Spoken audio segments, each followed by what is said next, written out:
I wonder what people in the past did during their periods. These days, sanitary products are sold all over the world. But actually, disposable pads like the ones we use were first released in 1921, so their history is surprisingly short. However, of course, as long as humans have existed, menstruation has always been there. So, how did people in the past deal with it? When we look into that history, we find some chilling methods of dealing with it. Strange superstitions. And the social background of the time when those superstitions spread. All of it reveals some truly fascinating facts. Now then, let's get right to the main topic. How did people deal with menstruation in medieval Europe? The answer is, they did nothing. Astonishingly, women at the time let menstrual blood soak into their underwear and lived their lives, just like that. It's hard to believe for modern people, but in this era, where paper was valuable and disposable pads didn't exist, it was difficult to stop the blood. By the way, regarding women's underwear at the time, it is said that they typically wore shift dresses or tunics as undergarments, without tight waists. From the medieval period onward, they wore chemises, which were slip-like undergarments with sleeves. In some regions, for warmth, they wore loose pants like pantaloons. But in any case, during menstruation, blood would soak into their clothes. So, it is said that women of the time simply lived like that. Still, having blood on your skirt must have been pretty embarrassing, so, it is said that women in Europe began wearing red undergarments and red skirts. In the medieval period, red dresses were in fashion, and some researchers have pointed out that this was because blood stains were less noticeable. In addition to using red clothing to disguise appearances, it also became customary to carry small cloth bags containing dried flowers or nutmeg to mask the smell of menstrual blood.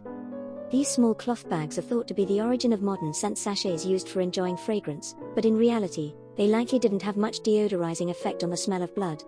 However, today we know that the scent of nutmeg has detox effects and helps calm the mind, so perhaps it unknowingly brought positive effects to the women of that time. So, as you can see, women at the time had no choice but to live with menstrual blood as it was.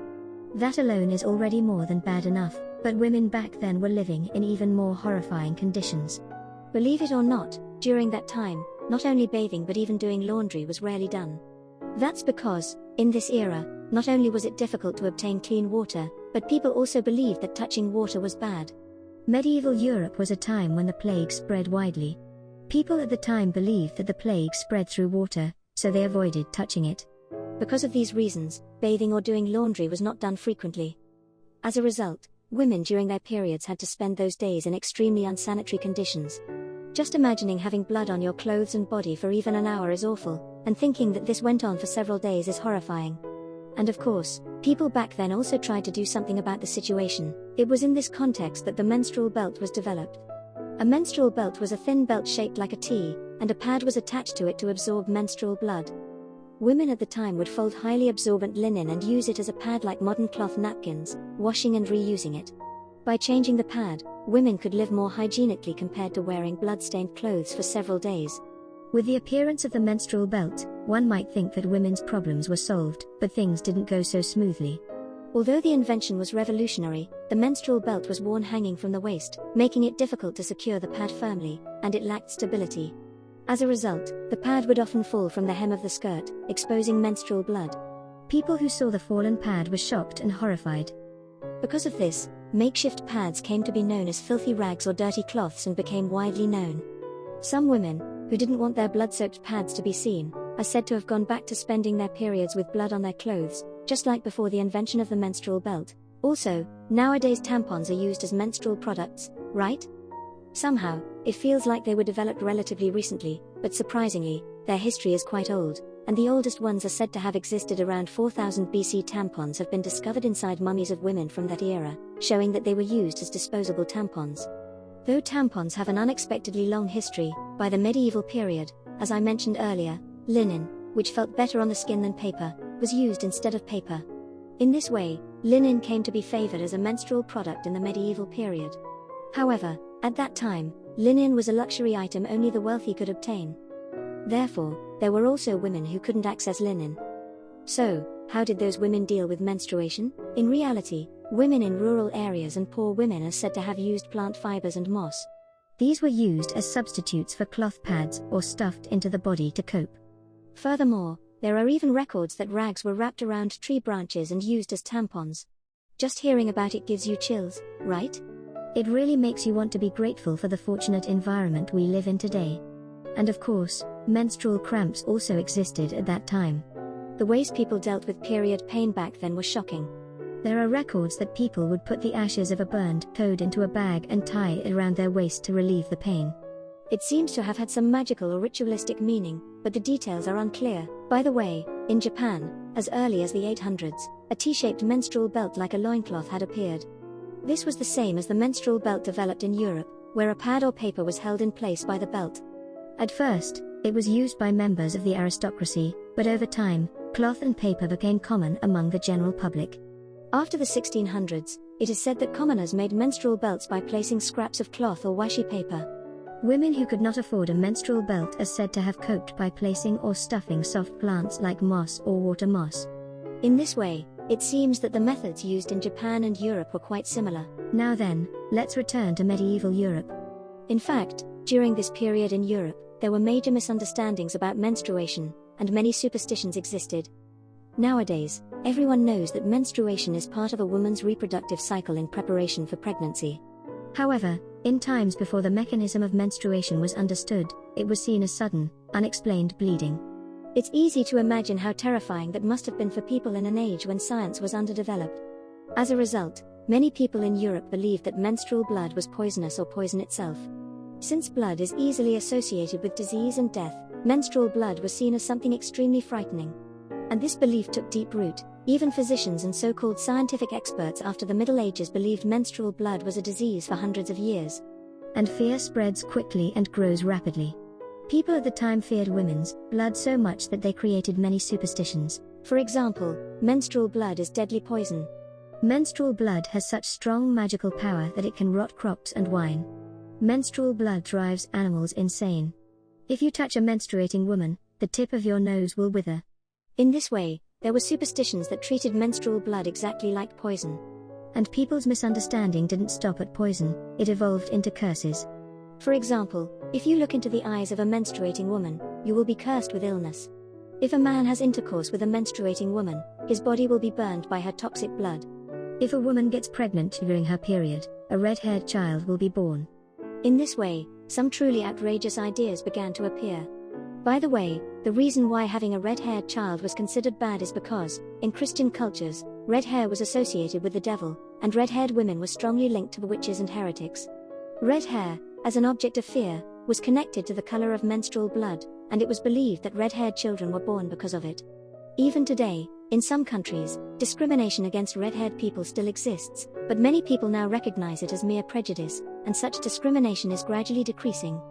Due to these kinds of superstitions, in the Middle Ages, menstruating women and menstrual blood came to be seen as impure, and the concept of menstruation being taboo spread. Eventually, even the blood during childbirth came to be considered taboo. To us modern people, the medieval misunderstandings about menstruation may seem ridiculous. We tend to think, people back then had it really tough. But in fact, these misconceptions about menstruation were believed until the 19th century. Why on earth was there no progress in European medicine for such a long time? The reason lies in the overwhelming presence of one great man. One reason why European medicine didn't advance for hundreds of years is that doctors of the time believed in the medicine of Hippocrates, an ancient Greek physician from around the 4th century BC. Hippocrates is called the father of medicine and is said to have had a great influence on Western medicine. He was said to be excellent not only in medical knowledge but also in character. He strictly kept patient confidentiality, treated the sick regardless of social status, and absolutely refused to assist with abortion. He respected human rights and valued human life above all. The Hippocratic Oath, which outlines medical ethics for doctors, is very famous. However, no matter how great Hippocrates was as a doctor, the medicine that was born before the modern era contained errors. Among them was a major misconception about menstruation. Hippocrates proposed a theory about menstruation, that since women often sit and have excess blood in their bodies, they must discharge the leftover blood, and that's why menstruation exists. While every modern person would recognize this as incorrect, people at the time were different. Science and medicine were still underdeveloped, and it was the father of medicine, Hippocrates, who said it. In such a context, doubting it would have seemed strange. Many people believed Hippocrates' theory and misunderstood menstruation, and so the history of European medicine continued. And what's truly terrifying is that without realizing the flaws in Hippocratic medicine, Western doctors continued to treat patients up until the early modern period when modern Western medicine began. In other words, they relied on pre-Christian era medicine not just for centuries, but for over 2,000 years. The doctors of the time believed in the theory proposed by Hippocrates, the father of medicine, and treated patients accordingly. This shows just how great a physician Hippocrates was. But because of his greatness, many people worshipped him, and as a result, it took an enormous amount of time for the misunderstandings about menstruation to be cleared up. As mentioned earlier, Hippocrates' view on menstruation was based on the theory that women often sit, so excess blood accumulates in the body and must be discharged. And because medieval doctors believed in his theory, some outrageous treatments were actually carried out at the time. As mentioned repeatedly, Hippocrates' teaching was that women must discharge unused blood. But of course, not all women menstruate regularly every month. In such cases, blood that should have been discharged through menstruation remains in the body. Medieval doctors, trying to do something about this, are said to have drawn blood directly from the veins to make the menstrual blood flow. Needless to say, this was extremely dangerous. In the first place, women who didn't menstruate were often pregnant or had irregular periods due to malnutrition, so their bodies should have been cared for. However, due to the misunderstanding about menstruation, blood was unnecessarily extracted, which instead harmed their health, and both the mother and fetus were put at risk. It really makes you feel grateful to have been born in modern times. By the way, as mentioned so far, methods of dealing with menstruation have evolved greatly from ancient times to the present. But in fact, it is also said that menstruation itself has changed. According to a study conducted in Japan, in the 1800s, the total number of periods a woman experienced in her lifetime was about 50 to 100 times. In contrast, modern women are said to menstruate about 450 to 500 times. Yes, the number of periods has drastically increased in modern times. From this data, it is believed that women before the modern era had fewer periods, so traditional methods were sufficient. The reason for the increase in menstrual frequency is thought to be the change in women's lifestyle since the modern era. Also, since the number of periods is proportional to physical damage, it is said that modern women experience the most severe menstrual pain in human history.